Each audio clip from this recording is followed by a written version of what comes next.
नमस्कार दोस्तों, मैं हूं अजय चौधरी। आज आपके सामने फिर से एक नए वीडियो के साथ। और आज हम बात करने वाले हैं राजस्थान, इंडिया और वर्ल्ड के कुछ समसामयिक क्वेश्चनों के बारे में। तो आइए बात करते हैं हम। सबसे पहला क्वेश्चन है, देखिए इस वीडियो में मैंने राजस्थान, इंडिया और वर्ल्ड तीनों के क्वेश्चन सम्मिलित किए हैं। और ये क्वेश्चन हर कंपटीशन एग्ज़ाम के लिए इम्पोर्टेंट है, चाहे वो भारत के किसी भी पीएससी का एग्ज़ाम हो, बीपीएससी, यूपीपीएससी, एमपीपीएससी, आरपीएससी, या फिर आरपीएससी के एक राजस्थान के ग्राम सेवक के एग्ज़ाम से लेकर के एक आरएस के एग्ज़ाम तक, सब एग्ज़ाम के लिए महत्वपूर्ण है। तो आइए हम बात करते हैं। सबसे पहला क्वेश्चन है, देवनारायण योजना का नाम अब बदलकर क्या रखा गया है? राजस्थान का क्वेश्चन है। तो देखिए इसका नाम अब बदल कर रखा गया है विशेष समूह योजना। क्या है देवनारायण योजना में? देखिए इसमें कुल 5 जातियां थी: बंजारा, गाड़िया लोहार, गुज्जर, रायका रेबारी और गडरिया। तो इनके लिए क्या होता कि गवर्नमेंट के द्वारा जो भी कल्याणकारी योजनाएं हैं वो संचालित की जा रही थी। तो बस आपको इसका नाम ध्यान में रखना है कि बदल गया है। दूसरा, अब इंडिया का क्वेश्चन है, वेरी इंपॉर्टेंट क्वेश्चन, आज का सबसे ज़्यादा चर्चा में रहने वाला आज के दिन का, कि देश के 14वें 14 राष्ट्रपति कौन निर्वाचित हुए हैं? रामनाथ कोविंद। ये देश के 14वें राष्ट्रपति बने हैं। और देखिए भाजपा के दलित नेता 71 वर्षीय रामनाथ कोविंद देश के 14वें राष्ट्रपति निर्वाचित हुए हैं। इन्होंने विपक्ष के उम्मीदवार मीरा कुमार को 3.34 लाख मतों के अंतर से पराजित किया है। इससे पहले रामनाथ कोविंद क्या थे? ये बिहार के राज्यपाल थे और ये उत्तर प्रदेश से संबंधित दूसरे राष्ट्रपति हैं। तो कहाँ के हैं मूल रूप से? ये उत्तर प्रदेश के हैं। इससे पहले उत्तर प्रदेश के राष्ट्रपति कौन थे? डॉक्टर शंकर दयाल शर्मा। इनको कितने मत प्राप्त हुए थे? ये एनडीए के उम्मीदवार थे और इनको 7,02,044 मत प्राप्त हुए। और विपक्ष के उम्मीदवार मीरा कुमार को 3,67,314 मत हासिल हुए थे। रामनाथ कोविंद को 522 सांसदों का समर्थन मिला और मीरा कुमार को 225 सांसद और 21 सांसदों के मत रद्द किए गए। यानी इन्हें मिले थे 66% वोट और मीरा कुमार को 34% वोट मिले। उसके बाद में हम बात करते हैं, भारतीय क्रिकेट टीम के गेंदबाजी कोच के रूप में किनकी नियुक्ति की गई है? तो इनका नाम है भरत अरुण। और जो नए नियुक्त कोच हैं भारत के रवि शास्त्री, उनकी डिमांड को पूरा करते हुए भरत अरुण को भारत का नया गेंदबाजी कोच नियुक्त किया गया है। क्वेश्चन नंबर 4, किस राज्य में लड़कियों की जन्म दर बढ़ाने, लिंग परीक्षण रोकने और उनकी शिक्षा व स्वास्थ्य का दर्जा बढ़ाने के लिए शुरू की गई मांझी कन्या भाग्यश्री योजना 1 अगस्त 2017 से सुधारित होकर के लागू होगी? महाराष्ट्र में। क्वेश्चन नंबर 5, किस पार्टी की सुप्रीमो मायावती ने राज्यसभा से इस्तीफा दे दिया है? यह भी काफी आज का फेमस क्वेश्चन है, ये आज का काफी चर्चा में है। बहुजन समाज पार्टी, बसपा। देखिए बसपा सुप्रीमो मायावती ने राज्यसभा में अपनी बात रखने के लिए पर्याप्त समय नहीं मिलने के विरोध में इस्तीफा दे दिया। वह राज्यसभा में सहारनपुर हिंसा पर बोल रही थी। इस दौरान उपसभापति पीजे कुरियन ने बसपा सुप्रीमो मायावती से अपनी बात समाप्त करने के लिए कहा। इस बात से नाराज हो गई। क्वेश्चन नंबर 6, केंद्र सरकार द्वारा पब्लिक प्राइवेट पार्टनरशिप आधार पर आईटी संस्थान शुरू करने के उद्देश्य से यह विधेयक पारित किया गया। क्या नाम है इसका? भारतीय सूचना प्रौद्योगिकी संस्थान विधेयक। क्वेश्चन नंबर 7, इन्हें हाल ही में 12वीं की परीक्षा में सर्वोच्च नंबर लाने पर राष्ट्रपति प्रणब मुखर्जी के द्वारा शैक्षणिक उत्कृष्टता पुरस्कार से सम्मानित किया गया अमन अग्रवाल को। क्वेश्चन नंबर 8 है, वह न्यायमूर्ति जिसने कहा कि निजता का अधिकार संपूर्ण अधिकार नहीं हो सकता, कौन है ये? न्यायमूर्ति D Y Chandrachud.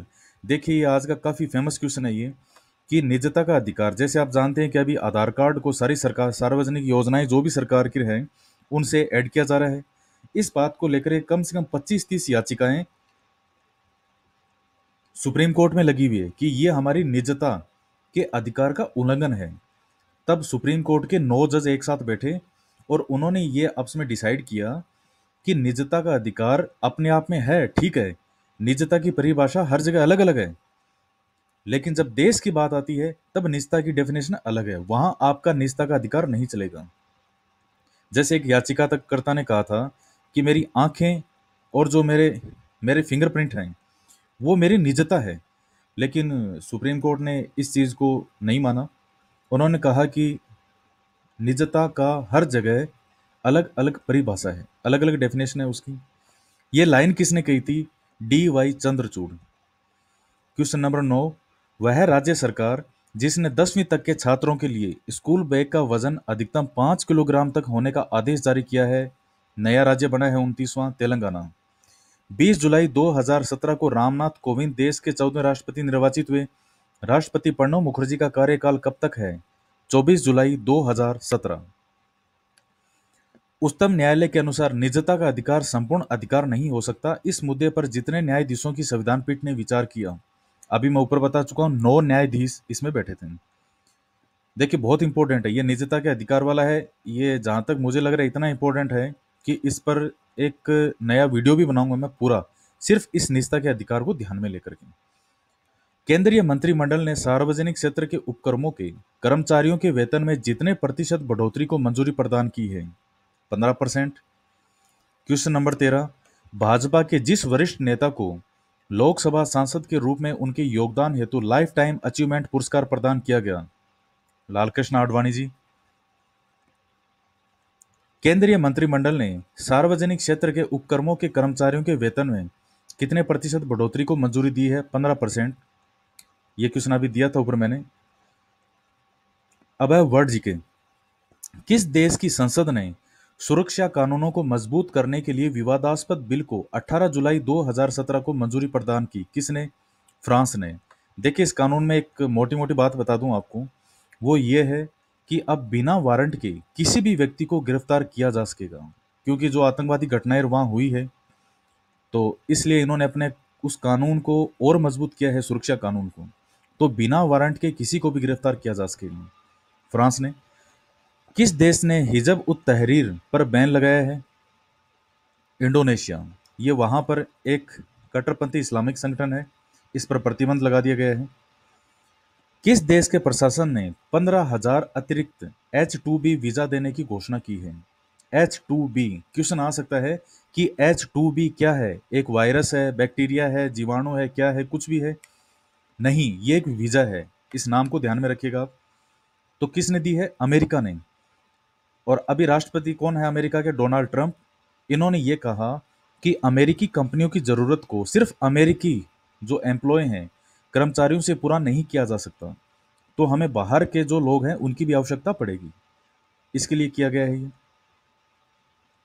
Bank of England ने विंचेस्टर कैथेड्रल में 10 पाउंड के एक नए प्लास्टिक नोट की शुरुआत की है। इस नोट पर किस व्यक्ति का चित्र दिखाया गया है? देखिए ये ब्रिटेन के बहुत फेमस राइटर हैं 18वीं शताब्दी की, जिनका नाम है जेन ऑस्टन, जिनका चित्र मैंने आपके सामने रखा है। और इनका सबसे फेमस जो उपन्यास था इन महिला लेखक का, वो था प्राइड एंड प्रेजुडिस।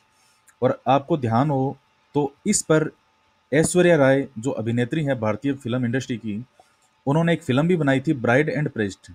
वो इसी राइटर पर, इसी उपन्यास पर एक फिल्म बनी हुई है। तो 18वीं शताब्दी की ये बहुत फेमस राइटर थी ये। क्वेश्चन नंबर 19, वह देश जिसकी संसद ने भारत को आतंकवाद से प्रभावित तीसरा सबसे बड़ा देश घोषित किया है, कौन सा देश है वो? तो देखिए अमेरिका। अमेरिका की जो पार्लियामेंट है, अमेरिका ने अभी ये कहा है कि जो पाकिस्तान है वो एक आतंकवादी देश है, ये भी उसने कहा। और साथ में ये कहा कि जो आतंकवाद से प्रभावित देश हैं उसमें हिंदुस्तान का तीसरा नंबर है। तो पहला किसका है? इराक, और दूसरा अफगानिस्तान। इन्होंने ये कहा कि 2016 के अंदर भारत में 960 आतंकवादी घटनाएं हुई है। तो इस प्रकार आतंकवाद से सबसे ज्यादा प्रभावित जो तीसरा सबसे बड़ा देश है उसका नाम है भारत। पहला जो था वो इराक, लगभग 2,500 के आसपास वहां घटनाएं हुई, आतंकवादी घटनाएं। दूसरा अफगानिस्तान, और तीसरा तरस्त है अमेरिका। और इसके साथ ही पाकिस्तान को भी इन्होंने आतंकवादी देश स्वीकार किया है। तो आज की इस वीडियो में इतने सभी महत्वपूर्ण क्वेश्चन आए हैं, और नेक्स्ट वीडियो में मिलेंगे फिर से एक नए टॉपिक के साथ। जय हिंद, जय भारत।